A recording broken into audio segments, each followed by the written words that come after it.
Hello，大家好，歡迎嚟到 Gadget Hero 嘅 YouTube channel。咁今日咧同大家講一啲電視盒子嘅小百科啊。咁唔知大家啦知唔知道點解我哋平時用電視盒子咧？通常我哋好多時一開機嘅時候咧就要連接呢個藍牙啦，去配對翻你嘅遙控器。知唔知點解咧？咁唔知咧都唔緊要嘅。咁當然你知就叻啦。咁唔知嘅話咧，咁我都而家同大家解釋一下。咁其實啦，如果你唔連接藍牙嘅時候咧，其實你咧一樣係可以控制到你嘅電視盒子嘅。咁因為每個電視盒子其實佢都有個紅外線嘅 sensor 啦，咁配對翻你遙控器，其實上面呢個位咧都有佢個遙控有個紅外線嘅 sensor 嘅。咁所以咧你就可以控制到你嘅電視盒子。咁但係啦，如果你唔配藍牙嘅話咧，有咩問題咧？就係你每次要控制個電視盒子嘅時候咧，你都要將佢對到正一正，對住個電視盒子，咁你先可以撳得到、控制得到嘅。咁假設電視盒子喺前邊啦，而我向後邊撳啦、向左邊撳啦、向右邊撳咧，咁佢都唔會有任何反應嘅。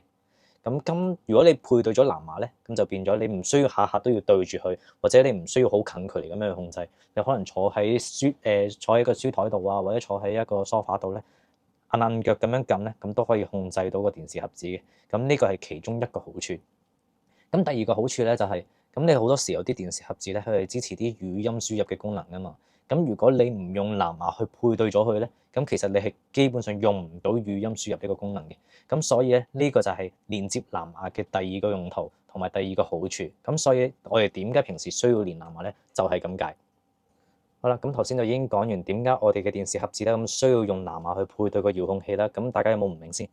咁冇唔明嘅話，我哋繼續講落去啦。咁我哋平時啱啱買咗部新嘅電視盒子翻屋企啦。咁其實你可能都會有教學會話俾你聽，我點樣去 open 嗰個藍牙啦？點樣去配？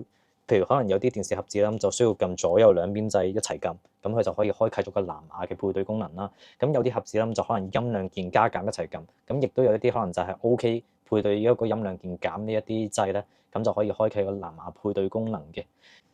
咁但係可能有一種情況就係，可能你個電視盒子已經用咗一段時間，咁但係有一日突然間你個遙控器壞咗，咁你就買咗一個新嘅遙控器啦。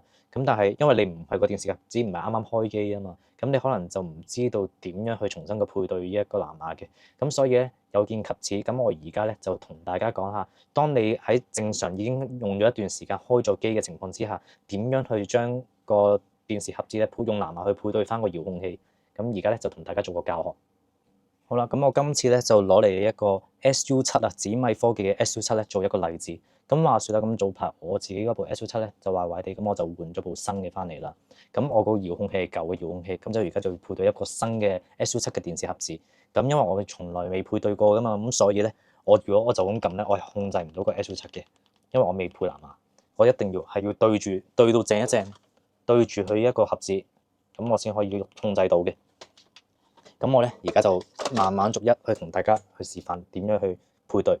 咁首先啦，我哋撳上去啦，去到個設定嗰度，好似我哋平時 Android 手機咁樣。咁入到去個設定入邊咧，咁有個掣叫做藍牙嘅。咁我哋就入去藍牙嗰度，咁同平時我哋配對藍牙一樣啦。咁就撳 Pair New Device 啦，配對新嘅 device。咁你喺呢一個位置咧，因為你未開啟你個遙控器嘅藍牙配對功能，咁所以咧你係揾唔到你嘅遙控器嘅。